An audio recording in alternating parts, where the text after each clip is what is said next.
I see a lot of women who wear their hair either too far back or too far forward. No, I no longer have a 4-head, I have a 5-head. We don't want a 5-head.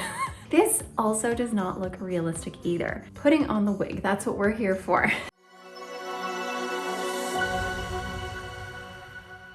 Hi everybody, welcome back to the Chiquel YouTube channel. My name is Amanda and today's video is all for my beginner wig wearers out there because we're just gonna do a short and simple tutorial on how on earth you put on a wig. But before I jump into all of that, I'm gonna remind you to like this video and subscribe to my YouTube channel where you can learn even more about alternative hair. All right, so if you are someone out there who is struggling with putting your wig on properly or knowing how to make it just look okay on you, don't worry, you are not alone. I get so many questions from women on a daily basis wanting me to help them figure out how to get their wig on their head properly. So if you didn't know already, yes, I am wearing a wig. I wear wigs all the time. I love wigs. I am here on my page to just show you guys how fun and simple and easy wigs can really be and how, for me anyways, they've acted as more of an accessory to my life as opposed to something to cover up my hair loss. Wigs truly are so joyful, and my whole goal here is to try and make you guys see that as well so that you don't see a wig as something scary and taboo and like icky.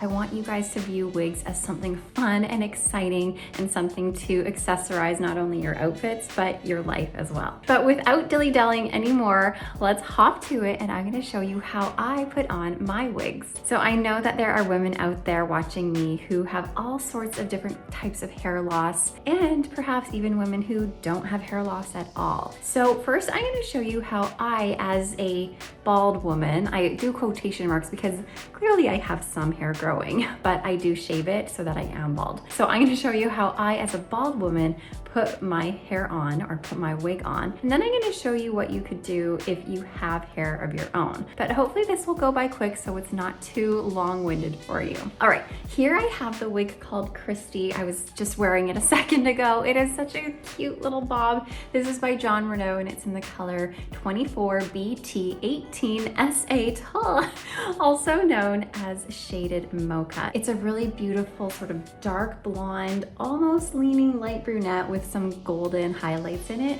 and a medium brown root. Anyways, putting on the wig, that's what we're here for. So what you're gonna wanna start with is grabbing your wig by the nape.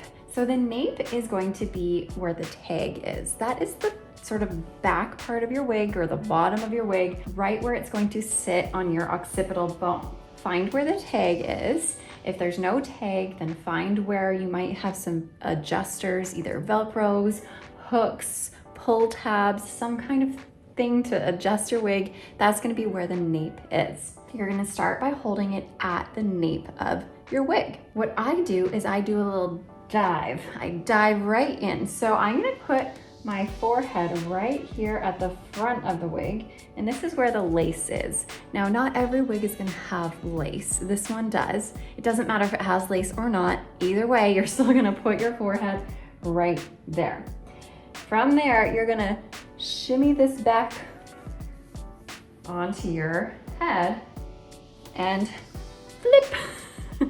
Often when people do that at first, they're gonna notice that perhaps their wig is sitting much too low. Now, please know that where your wig is sitting on your head is going to be a huge factor in whether it looks real or not. Clearly, right now, I'm sure you can tell that this wig is too low on my forehead. For me, I don't have hair that grows, in the middle of my forehead, clearly. So to me, right now, this is just a screaming wig. So in order to adjust this, if you have a lace front like I do, so a lace front is that lace-like material at the front of your wig, like you have here, that gives you the illusion of a hairline. If you have lace, I want you to try not to touch it too much. That is the most delicate part of your wig. And if you're using that to grab at and pull at and adjust it, if you keep doing that, then over time, it's going to really hurt your lace. So you wanna try and be as delicate with that as you can and just, avoid touching it if you can. In order to adjust your wig, what you're going to do is grab onto your ear tabs right here. Right now, my wig is lopsided. You can see this side, my ear tab is way up here. And on this side, my ear tab is like on top of my ear. We are lopsided and we are too far forward. So I'm gonna pull my hair back and I'm gonna find my ear tabs because that is the safest spot to grab a hold of. So I'm gonna grab a hold of it, I'm gonna lift, and I'm just gonna move it sideways and move it back a little bit. Oh, but oh no. How do we think this looks? Do we think this looks natural, or do we think it looks like I have a huge receding hairline and my hair is starting to grow in the middle of my head? This also does not look realistic either. So again, finding that right place is going to be a huge factor in whether or not your wig looks real or not. Again, I'm gonna grab my ear tabs, lift it up and pull it a little bit forward. You can do a little shimmy shake if you need to, and see if that's gonna look better. I see a lot of women who wear their hair either too far back or too far forward, and honestly, sometimes, like right now, I feel like this is even still too far back for me.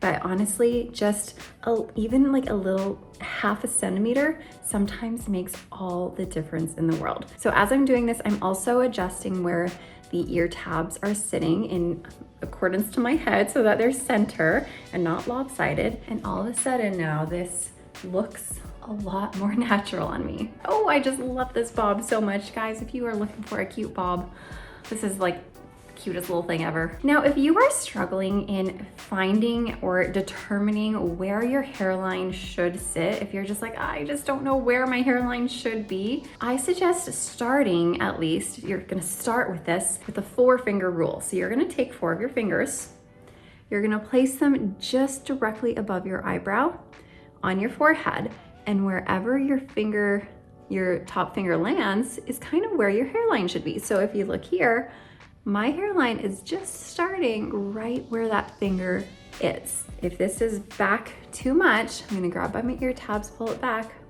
Suddenly I have all this extra space and I no longer have a 4-head, I have a 5-head. We don't want a 5-head. We also don't necessarily want a 3-head. So we're gonna aim for the 4-head, but that being said, that's just a guideline. I understand that there are people out there who just naturally have a smaller forehead or naturally have a larger forehead. And you know, that's just the way she goes, right? Now, the great thing about wigs is that if you have a forehead that you feel might be a little bit too big, you can always bring your hairline forward a little bit and that's gonna totally mask that for you. If you find you have a smaller forehead, it's not gonna be as easy to shift your wig back and create more forehead, especially if you have hair underneath. It's just not gonna work quite the same. Okay, now that we've talked about the positioning of our wigs, I'm gonna show you where your ear tabs should generally be sitting. I have a lot of women asking me where they should be. They either think they're too high or they're like going over top of their ears and they're just not really sure how it should fit. Ideally, you want your ear tab to be sitting just on top of your ear crease, not really touching it, because if it's touching it and really in that ear crease, that's gonna cause a lot of irritation in there and it's gonna become really uncomfortable. So ideally you want it to sit just above your ear crease, right around here, and you're gonna want it to sit just a little bit in front. If it's too far back, then it's likely a wig that is too small for you. If it's too far up, it is likely a wig that is too small for you. And if it's too far down, or if it's like completely going over top of your ears, then clearly it's too big. So like I said, ideally, you're gonna want it to sit just above your ear crease, and the ear tab is gonna be just a little bit in front to almost mimic kind of like a sideburn area. Okay, you guys, you know, I'm actually out of town right now. I'm in Palm Springs and I'm so hot. So I am taking this off because I'm just not surviving over here. All right, now let's quickly talk about what might happen if you actually have your own bio hair still. Now, when I say bio hair, that means biological hair, or the hair that's actually growing from your head. Now, obviously there's a lot of women out there who wear wigs and still have either all of their hair or, you know, a lot of their hair with maybe a few bald spots, a little bit of thinning, or, you know, they have just a little bit of hair that they want to figure out how to tuck under and hide from the world when they wear their wig. So obviously I don't have my own hair to really show you. So what I'm gonna do is I'm gonna put this wig on. This is Rachel Lite. It's by Renau. And we're gonna pretend that this is my own bio hair. Now, if you have your own bio hair like I clearly do right now, then the whole goal of this should be to try and get your hair as flat to your head, especially up here, as you can, so that your wig is not gonna have any weird lumps and bumps going on underneath it. So one thing you could do, I'm not gonna do this right now, I'll just kind of tell you about it. One thing you could do is you could section your hair into two.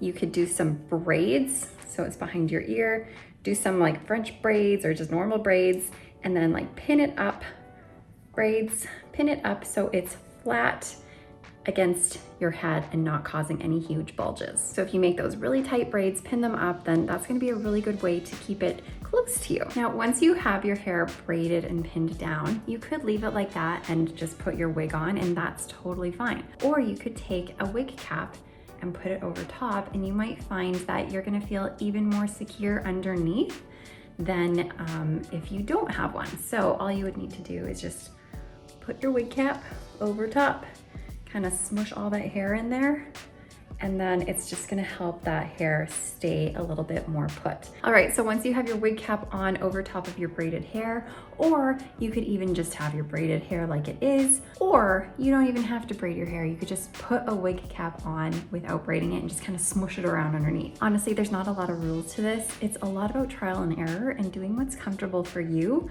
under that wig. But once you've kind of done what you're gonna do, then you can take your wig, do as we practiced earlier, grab it by the nape, stick your head in, pull it over top, and flip up. Now, I have a full-blown wig under this right now, so it's a little bit bulky, to be honest. Yours won't feel quite as bulky as mine does at the moment, but even by looking at me here, you probably would have no idea that I had a full-on wig underneath. I'll turn around for you guys. Honestly, I can't see what the back looks like right now. It probably looks a little bit more voluminous than usual, but you know what? This is to prove that if you have hair, you can wear wigs. And again, that's a question I get asked all the time. Can I wear wigs if I have hair? Yes, you can. Okay, I'm gonna take this off and I'm gonna show you another way that you can put your hair underneath a wig to help it stay on a little bit more. Sorry, clearly I didn't braid this up. I kind of like mock braided it and tied it up there for you. But what I'm gonna show you is a way that you can put your hair for those of you who find that you might have a wig that rides up a little bit in the back. So instead of braiding, instead of pinning it down, instead of putting a wig cap on, something you can do is just take a hair elastic, pull all your hair back into this lovely low bun, and just keep it in a nice low bun like this. Now, what that low bun is going to do is it's going to act as like a little notch for your wig to go over top of. That way, if your wig tries to ride up, you have this little notch here that is going to do a better job of stopping it from riding up. Now, something I also would suggest is to wear a wig grip. Unfortunately, I don't have a wig grip on hand right now. I am out of town and I didn't think to bring one. A wig grip is just a velvet band.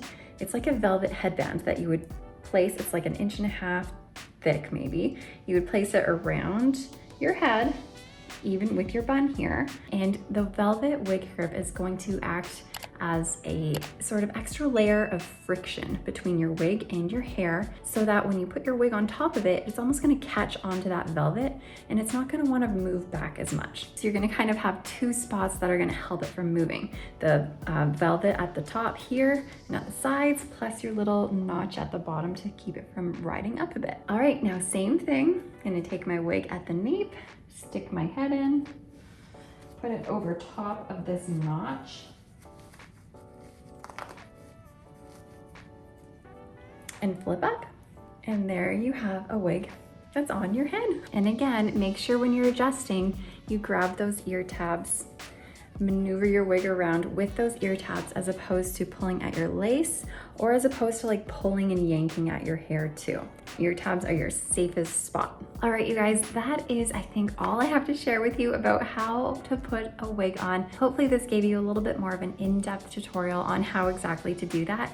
And now you can go home and practice with your own wigs. If you have any questions about this at all, please feel free to put them below and I'd be happy to try my best to answer them for you. But for now, I'm gonna skedaddle. You guys go have a wonderful day or night or morning or whatever it is you're up to, and I will see you next time. Bye, everybody.